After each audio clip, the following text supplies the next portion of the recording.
For Glenn Frazier, joining the Army at 16, on the eve of World War II, was an impetuous accident, the result of teenage love gone astray. I love the town, and I love the school because of football.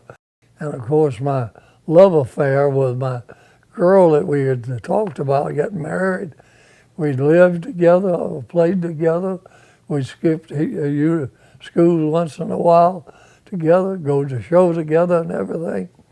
There was just one problem. She was supposed to get on the train in the morning to visit a boy in Nashville, Tennessee that she might marry. I told her, I said, if you leave, I ain't gonna be here when you get back.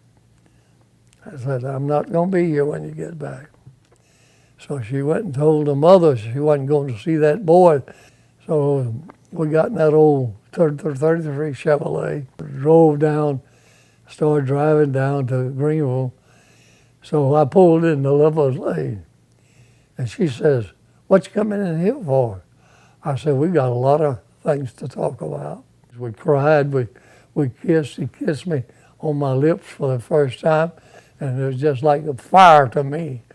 So I didn't know whether she was going to go or not. I didn't sleep that night, and I hid about by the old the depot and hid behind the bushes.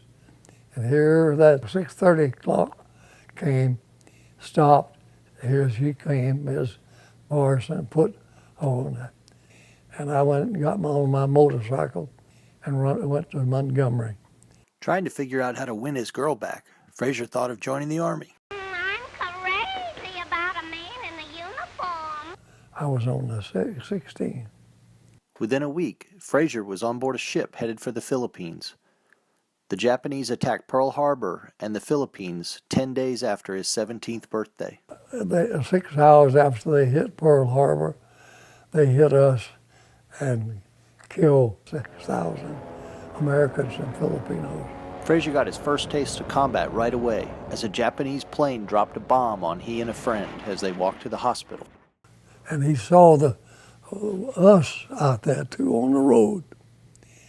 I run and jumped in this ditch, and my buddy run and jumped in this ditch. And one of those suckers, location type bomb, he hit my buddy, my friend, and it was a solid hit.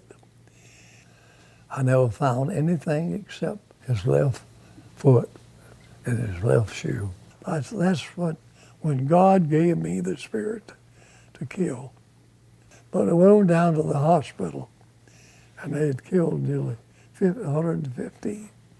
In the hospital, laying in the bed, that changed me. That says, God, I got to change. I get upset when I tell it. I said, oh, I've got to change. I've got to kill these bastards. I don't use the word, but months of hand-to-hand combat in the jungle followed. I jumped on him and grabbed him and knocked the gun out of his hand. So I grabbed my hunting knife. I put that knife clear through that guy and about into me, about like that in my stomach there. And he was groaning and the blood was flying. The U.S. was quickly outnumbered and outmaneuvered, and 80,000 U.S. troops were forced to surrender.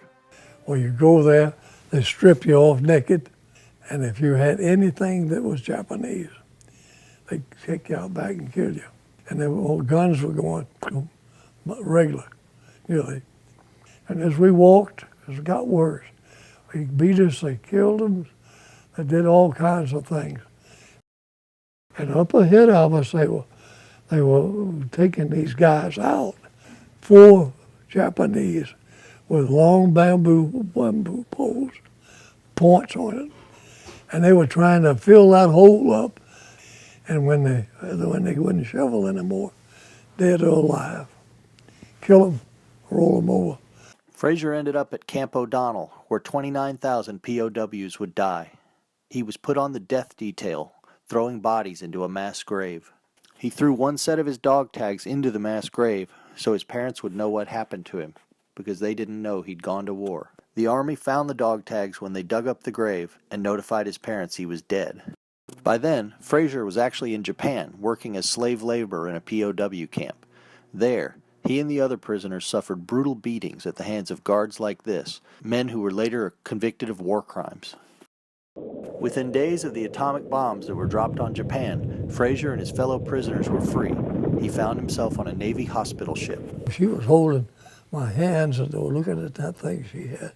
She said, "Mr. Frazier, are you all right?" I said, "Yes, ma'am." She said, "Well, my instruments tell me you're not all right. Your blood count is going fast and it's gaining all the time." And I looked up at her. It's been 5 years since I was close to a white woman, and here you are holding my hand.